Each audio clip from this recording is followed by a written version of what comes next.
शुरू करें। सभी पत्रकार बंधुओं को नमस्कार। आज केंद्र सरकार के द्वारा सदन का सत्र शुरू होने से पहले की सर्वदलीय बैठक बुलाई गई थी और उस बैठक में मैंने संघीय ढांचे पर लगातार केंद्र सरकार की ओर से जो प्रहार हो रहा है, हमला हो रहा है, राज्य सरकारों के अधिकारों को लगातार छीना जा रहा है, दिल्ली के मुख्यमंत्री के अधिकार को लगातार जो छीना जा रहा है, इन सवालों को सरकार के सामने रखा। और यह बहुत ही गंभीर मामला है, कोई सामान्य बात नहीं है। हमारे आपके राजनीतिक मतभेद 1000 हो सकते हैं, लेकिन सिंगापुर की सरकार ने वर्ल्ड सिटी सम्मेलन में दिल्ली के मुख्यमंत्री अरविंद केजरीवाल जी को आमंत्रित किया, किसी और ने नहीं, सिंगापुर की सरकार ने, जहां पूरे दुनिया भर के नेता आ रहे हैं। और उन्होंने बुलाया दिल्ली के सरकार के मुख्यमंत्री अरविंद केजरीवाल को, कहा आइए और दिल्ली मॉडल के बारे में बताइए, दिल्ली मॉडल के बारे में बताइए।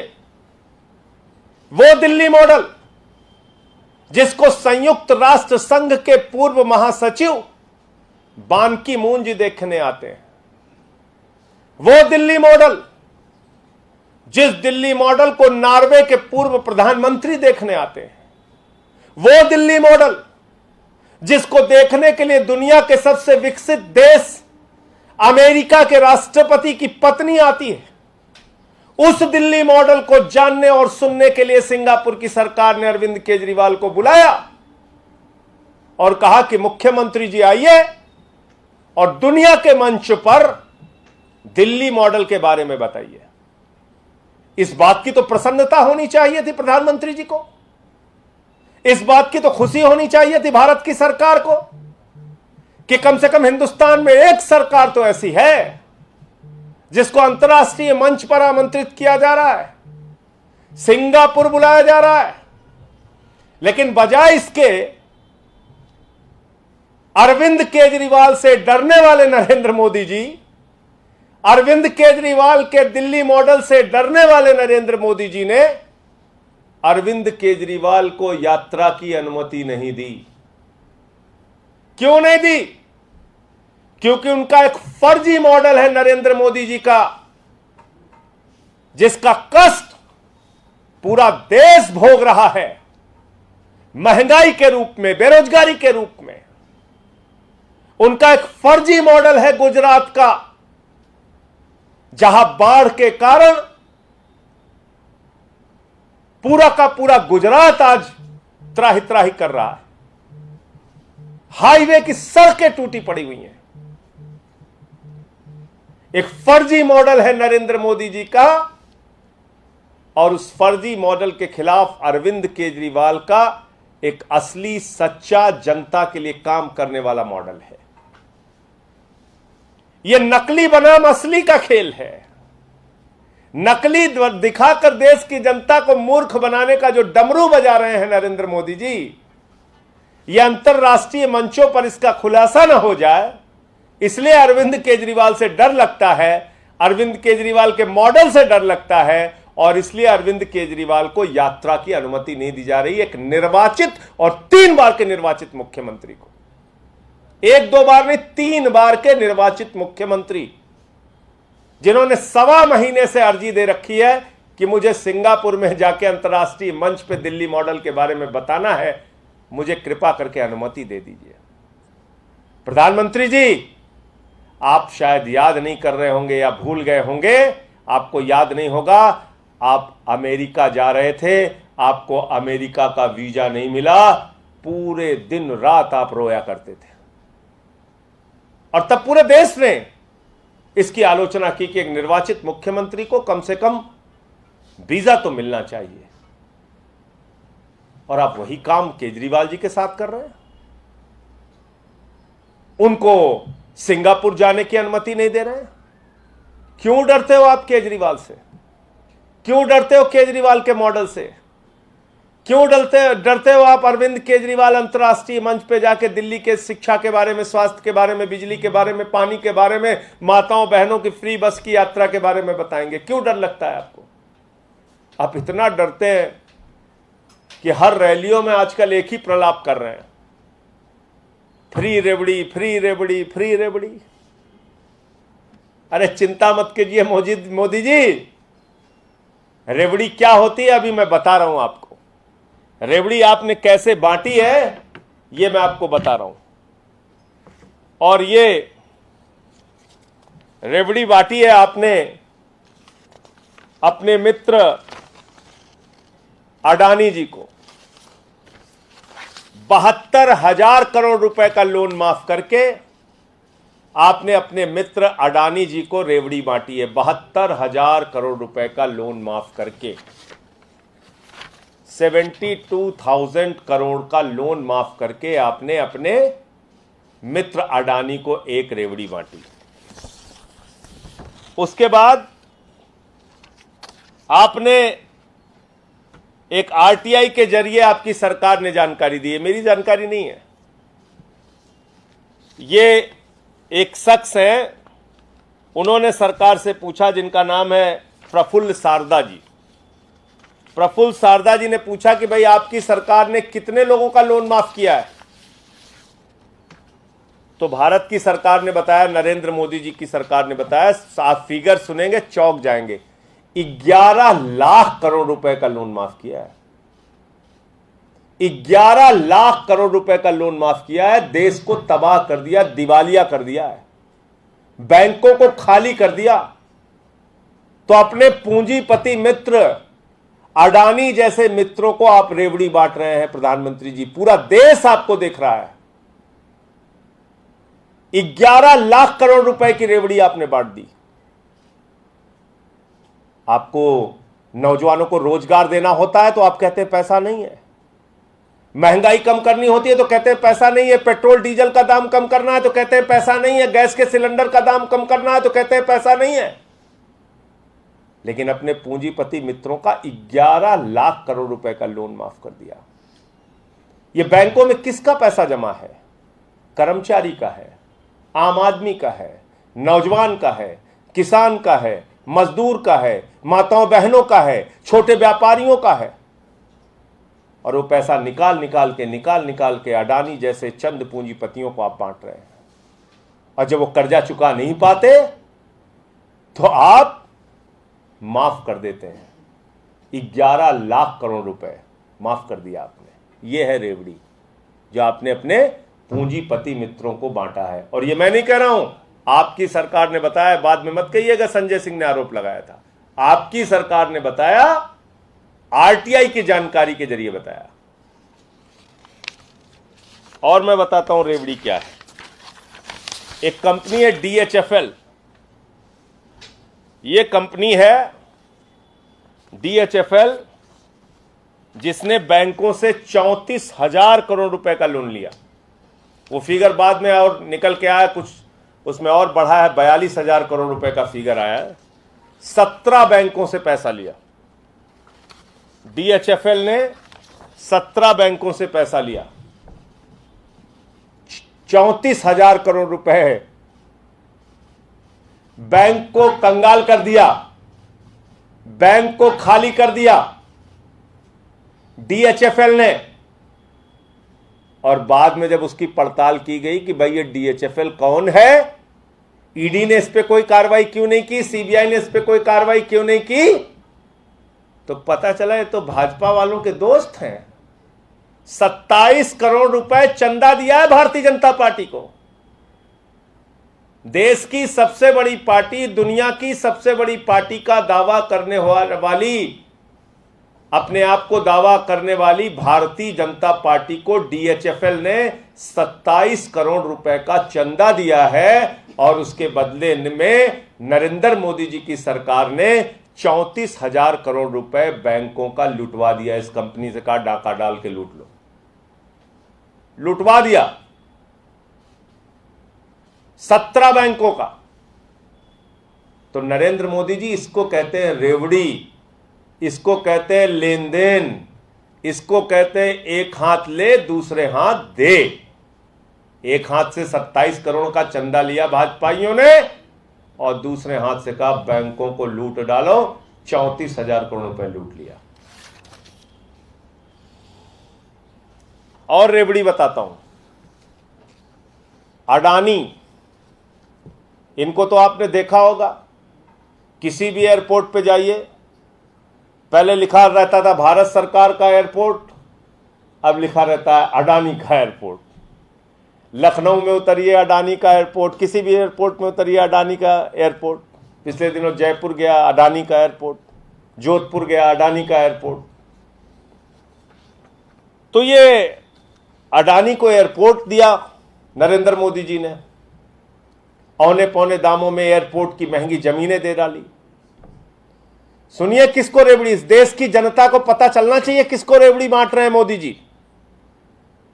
तो जब सब जमीन मिल गई उनको, तो अडानी ने कहा भाई जमीन दे दिया, अब हम इसमें बनाएंगे कैसे, इंफ्रास्ट्रक्चर कैसे हम बनाएंगे। बोले चिंता मत करो, हम लोन दिला रहे तुम्हें, हम गारंटी लेंगे तुम्हारी। 12,000 करोड़ रुपए, 12,000 करोड़ रुपए का एसबीआई से लोन दिलाया। एसबीआई ने गारंटी ली, अगर ये नहीं चुकाएंगे हम चुकाएंगे हुजूर, चिंता मत करना। 12,000 करोड़ रुपए एसबीआई की गारंटी पे लोन दिलाया। ये हो रहा है इस देश के अंदर। और आगे रेवड़ी बताता हूं मैं। आज मैंने सर्वदलीय बैठक में यह मुद्दा भी उठाया। मैंने कहा भाई इंडिया का कोयला राज्य सरकारों की बिजली कंपनी को, जहां पर थर्मल पावर प्लांट है या केंद्र सरकार के थर्मल पावर प्लांट जहां पर हैं, इंडिया का कोयला उनको मिलता है 3,000 रुपए प्रति टन। 7 दिसंबर 2021 को मोदी जी की सरकार मीटिंग करती है राज्य सरकारों के साथ और कहती है आपको 10% कोयला विदेशों से खरीदना पड़ेगा। तो जब वो विदेशों कह रहे थे, मैंने उसी समय कहा था कि विदेशों का मतलब है अडानी से खरीदना पड़ेगा। तो मेरे ऊपर कई लोग सवाल उठाए कि अभी तो खरीदा नहीं, आप लोग तो तुरंत चिल्लाने लगते हैं। तो वही बात सच साबित हुई। राज्य सरकारों से कहा कि 10% कोयला आपको जबरन खरीदना ही पड़ेगा, नहीं खरीदोगे तो तुम्हारे यहां कोयला भेजना केंद्र सरकार बंद कर देगी। और आपको याद होगा कि 2 महीने पहले हल्ला मचाया गया, कोयले का संकट, कोयले का संकट, कोयले का संकट। यह है कोयले का संकट। पता कर लीजिएगा, आप सब बुद्धिजीवी पत्रकार हैं। 32% कोयले का प्रोडक्शन हिंदुस्तान में बढ़ा है। आप लोग भी पत्रकार हैं, जान लीजिए आपके जेब पर भी लूट होने वाली है। 2 रुपए यूनिट बिजली के दाम बढ़ेंगे, यह समझ लीजिए आप। भारत की कोल इंडिया कंपनी का प्रोडक्शन 32% बढ़ा है, यह ऑन रिकॉर्ड है। कोल सेक्रेटरी ने बताया है, इस बात की जानकारी दी है। कोल इंडिया की वेबसाइट पे आप जाके चेक कर सकते हैं। तो जब भारत का कोयले का उत्पादन 32% बढ़ा है, तो आप अडानी से कोयला क्यों मंगा रहे हैं? राज्य सरकारों को क्यों मजबूर कर रहे हैं कि वो 10% कोयला विदेशों से मंगाएं? जब हमको 3,000 रुपए टन भारत का कोयला मिलता है, तो आप अडानी का कोयला 30,000 रुपए टन क्यों मंगवा रहे हैं? क्यों मंगवा रहे हैं विदेशों से आप? कोल इंडिया ने अभी टेंडर किया है, जो टेंडर अडानी को मिला। जो मेरा शक था वो सही साबित हुआ, अडानी को मिला। अडानी की विदेशों में कोयला की खदानें हैं। इसको कहते हैं नरेंद्र मोदी जी रेवड़ी बांटना अपने मित्र को। आपने 3,000 टन कोयले की जगह 30,000 रुपए टन भारत के राज्य सरकारों से दिलवाने की योजना बनवा दी। इसको कहते हैं रेवड़ी। और अरविंद केजरीवाल क्या करते हैं? 300 यूनिट बिजली फ्री हर घर को। अरविंद केजरीवाल क्या करते हैं? फरिश्ते योजना, 50 लाख का भी इलाज हो तो दिल्ली की सरकार उठाएगी। बताइए ये रेवड़ी है क्या? हमारी माताएं बहनें जो मजदूरी करती हैं, जिनको 50 रुपए 100 रुपए रोज बस में खर्च करना पड़ता था, केजरीवाल जी उनके लिए बस की यात्रा फ्री करते हैं। वो ऑटो वाले की, वो रिक्शे वाले की बेटी जो कॉलेज जाने के लिए 100 रुपए खर्च करती थी, उसके लिए बस की यात्रा फ्री करते हैं। बताइए ये रेवड़ी है क्या? मासूम बच्चों को अच्छी शिक्षा देते हैं, 18 लाख बच्चों को अच्छी शिक्षा दे रहे हैं, ये रेवड़ी है क्या?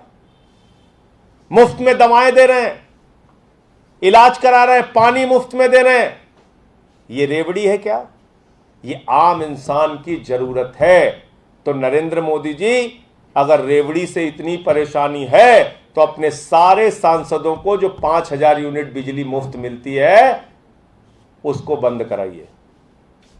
हर महीने 5000 यूनिट फ्री बिजली, बड़े बड़े बंगले, बड़ी बड़ी सुविधाएं, बड़ी बड़ी तनख्वाहें, बड़ी बड़ी गाड़ियां, हवाई जहाज, हेलीकॉप्टर, ये सब बंद कराइए। जनता को बिजली फ्री दे दें केजरीवाल तो रेवड़ी है, बच्चों को अच्छी शिक्षा दे दें तो रेवड़ी है, माताओं बहनों के लिए बस की यात्रा फ्री दे दें तो रेवड़ी है, पानी मुफ्त दे दें, दवा मुफ्त दे दें तो रेवड़ी है, बुजुर्गों को तीर्थ यात्रा करा दे तो रेवड़ी है, और अपने पूंजीपति मित्रों का, अडानी जैसे मित्रों का 11 लाख करोड़ रुपए नरेंद्र मोदी जी आप माफ कर देते हो। वो क्या है?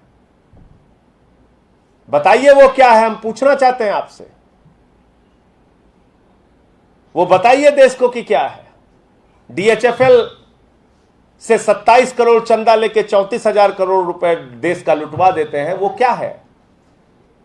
वो कहां की रेवड़ी है? लखनऊ की रेवड़ी है कि इंदौर की रेवड़ी है? कहां की रेवड़ी है वो? कि गुजरात की रेवड़ी है? कहां से बांटते हैं आप? तो मोटे मोटे तौर पे ये सारी बातें आपके सामने रखनी थी। मैंने ईडी और सीबीआई के दुरुपयोग का भी मामला सर्वदलीय बैठक में उठाया और मैंने कहा कि अगर आप सत्येंद्र जैन जैसे लोगों को जो मोहल्ला क्लिनिक का मॉडल देते हैं, जो 5 फ्लाईओवर के निर्माण में 300 करोड़ रुपए बचाने का काम करते हैं, ऐसे लोगों को अगर आप जेल में सड़ाने का काम करेंगे, अगर विपक्ष के लोगों का ऐसे गला घोटने का काम करेंगे, तो ये अच्छी राजनीति का संदेश आप देश को नहीं दे रहे हैं। और सदन में इन बातों को लेकर विरोध करेंगे हम लोग, ऐसे शांति से बैठने वाले नहीं हैं। इन बातों को लेकर विरोध करेंगे। ईडी का, सीबीआई का जिस प्रकार से दुरुपयोग हो रहा है, 3000 छापे 8 साल में मारे हैं मोदी जी की सरकार ने, और 0.5% कन्विक्शन रेट है ईडी का। आप समझ सकते हैं कि किस तरह के झूठे मामले बनाने में ईडी लगी हुई है, जहां पर कि किसी को सजा नहीं हो रही है, लेकिन धमकाने के लिए, चमकाने के लिए, दबाव बनाने के लिए, डराने के लिए, फर्जी मुकदमे लगाने के लिए ईडी का इस्तेमाल किया जा रहा है। तो ये विषय भी मैंने सदन के अंदर उठाया। और पंजाब की सरकार ये महंगा कोयला क्यों खरीदेगी, ये भी पूछा सरकार से, तो उनके पास कोई जवाब नहीं था। केजरीवाल जी को यात्रा क्यों नहीं करने दे रहे हो आप, ये जब पूछा तो इसका भी कोई जवाब नहीं था। यानी कि ये उत्तर विहीन सरकार है, जबरदस्ती अपनी बातों को मनवाना चाहती। मुझे इतनी बात कहनी थी। आपके कोई सवाल?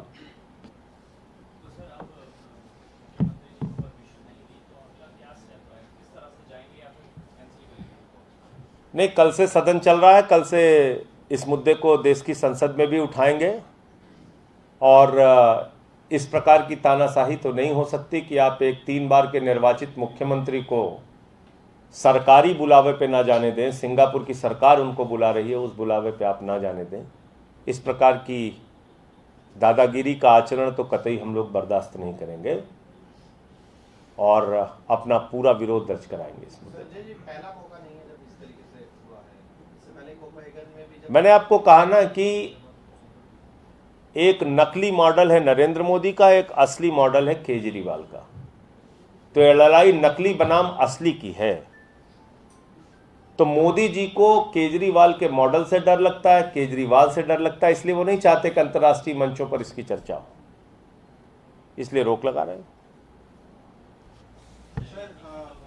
उपराष्ट्रपति पद के लिए विपक्ष की बैठक हो रही है, आप जाएंगे उसमें? एक सवाल। दूसरा ये कि क्या किसको समर्थन रहेगा?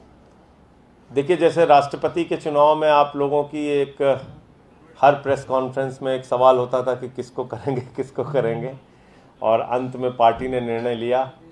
तो मुझे लगता है कि उपराष्ट्रपति के चुनाव के बारे में भी जब पार्टी की बैठक होगी और फैसला होगा तो निश्चित रूप से आपको जानकारी देंगे। अभी इस बारे में कोई चर्चा, कोई बातचीत नहीं हुई है।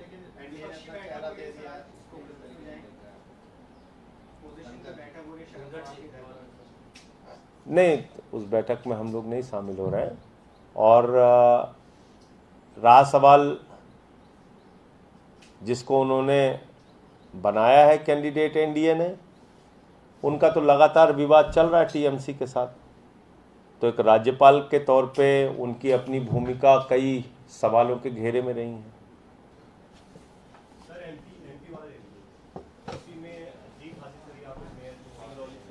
देखिए, अरविंद केजरीवाल जी की अगुवाई में आम आदमी पार्टी पूरे देश में बहुत तेजी के साथ बढ़ रही है। 27 पार्षद हमारे सूरत में जीते थे, उसके बाद पूरे गुजरात में पार्टी खड़ी हो गई। मध्य प्रदेश की घटना कोई सामान्य नहीं है। मेयर का पद कोई छोटा पद नहीं होता। और आपको याद होगा, खुद अरविंद केजरीवाल जी प्रचार करने गए थे सिंगरौली, और वो सीट हम लोगों ने जीती है। रानी अग्रवाल जी वहां मेयर के पद पर विजयी हुई हैं। सबसे पहले तो मैं उनको हृदय से बधाई देता हूं, पूरी पार्टी की ओर से, अरविंद केजरीवाल जी की ओर से, एक एक कार्यकर्ता की ओर से। और मुझे पूरा विश्वास है कि ये मेयर पद की जीत पूरे मध्य प्रदेश में आम आदमी पार्टी को मजबूती प्रदान करेगी। कई जगहों पे हमारे पार्षद भी जीते हैं और मध्य प्रदेश में भी आज से एक बड़ा रास्ता आम आदमी पार्टी के लिए खुल रहा है। ये बहुत ही शुभ संकेत आम आदमी पार्टी के लिए है।